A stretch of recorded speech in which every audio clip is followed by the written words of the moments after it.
Well, welcome to a Bring Thinking segment. It's Malcolm Out Loud. Welcome to the show here. And you know what Bring Thinking is. It's how do you take your life, how do you take an average life and make it an extraordinary life? How do you get to what I call that absurd point of your life? It's, it's the absurd moment, actually, because the best stuff in life has got to be when you get to that absurd point and you say, what am I doing here, or what's going on?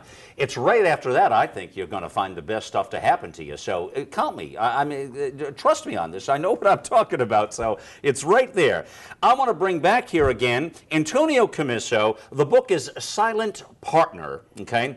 And if you're just tuning into this and you missed earlier on our TV channel, you'll find I sat down with Antonio and talked about his life story, bringing him from a child with his parents that were raised in Italy, and born in Italy, and being separated for 20 years, his father moving to the States. It's funny how life twists and turns in life, and where you end up as as a kid. You don't really know sometimes, right? What happened.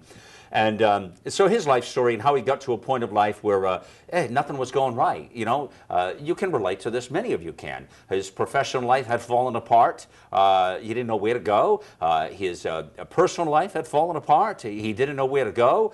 And you sort of start and you have to do a reality check and you say, okay, what do I do here? What's next ahead? And it's you have to be a little brazen today to grasp this. So anyways, let's bring Antonio in here. Good to have you back for Bring Thinking, buddy. Thank you. Nice to have me back. It's the first time we've done this. It's the first time ever I've done this. But I find your story fascinating. And the entire thing, I think people can relate to what you've done here. And I certainly am a fan that you've taken your life and now become an author and have captured so much of your life. And then, added a little creativity to it, which is really what writing is all about, and here you are. So let's talk about this and find if we can inspire some people this morning here on Bring Thinking.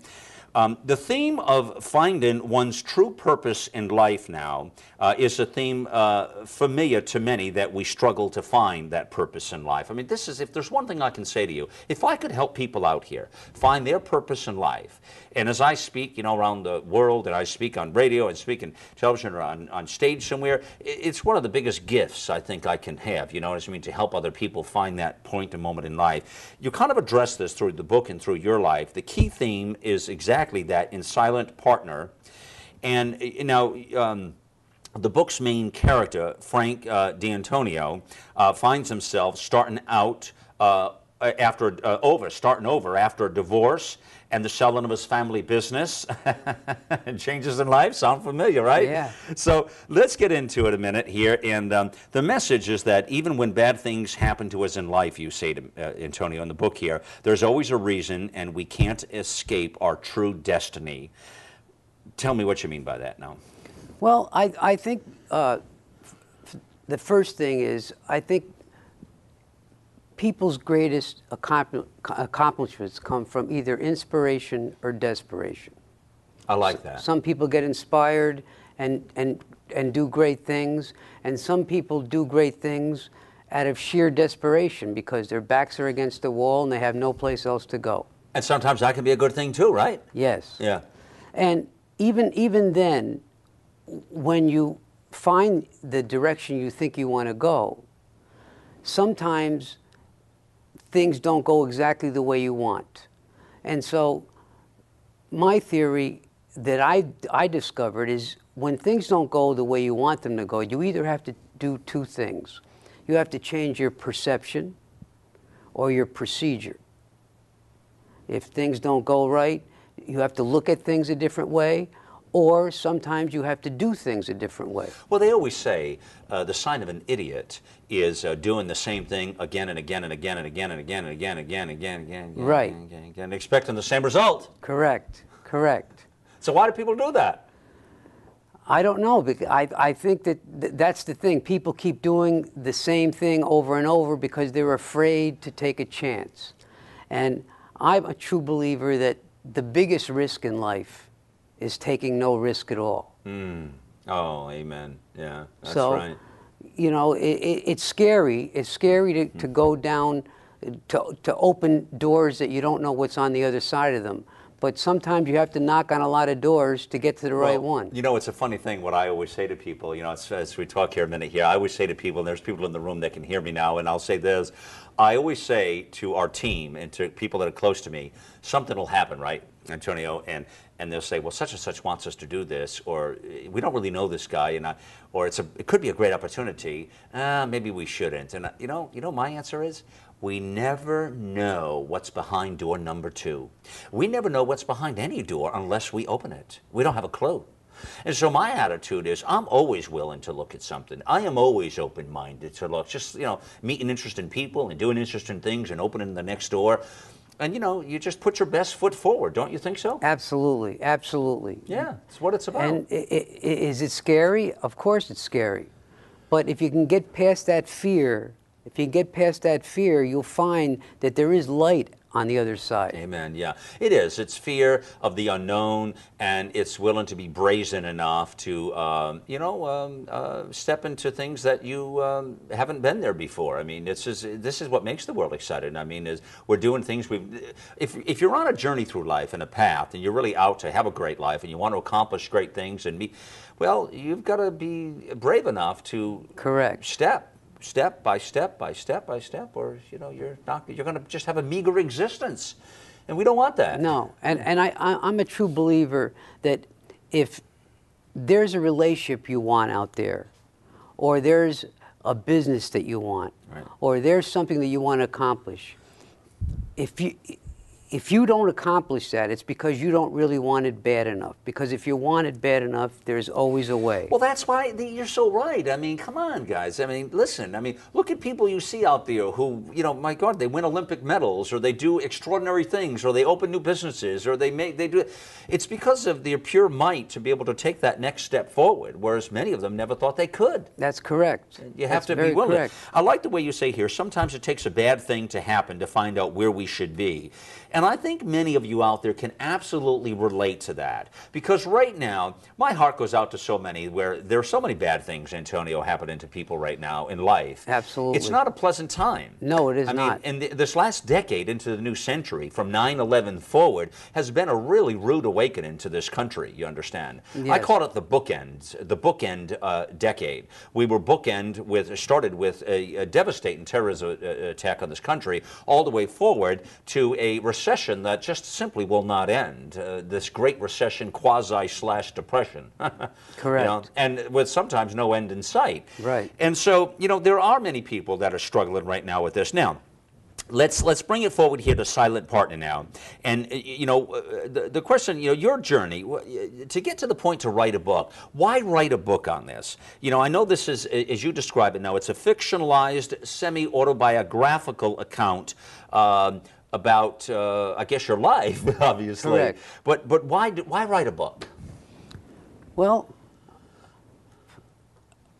I was at a point where I was desperate to find my way, and what happened was, one day I got so depressed about it that I got angry, and I said, I never want to forget how I'm feeling today. I really want to remember how I'm feeling today. So I got out a piece of paper and I wrote down the time and the date, and I wrote exactly how I was feeling and why I was feeling the way I was. Antonio, I want to ask you something personal at that point or any other point through your journey. Did you ever get to a point in life where that you considered taking your life? Did it ever cross your mind? No, I never got to that point. Okay. I never got to that point. Because there are people who do. Yes. Who get to the point of struggling, have had enough, say, I want off. How do you shut this dial off, right? No, fortunately, I didn't get that far. No. But you got pretty low. Yeah. It was pretty low, and so I started writing these little vignettes. Okay. And not in a formal way, just on little pieces of paper. And I had a small cigar box, and I would throw those pieces of paper in the cigar box, and I would write every day one sentence every day about how I was feeling and the reason I was feeling that way. Did it help? It did help. It helped a lot. And then the way the book came about was, one night I couldn't sleep.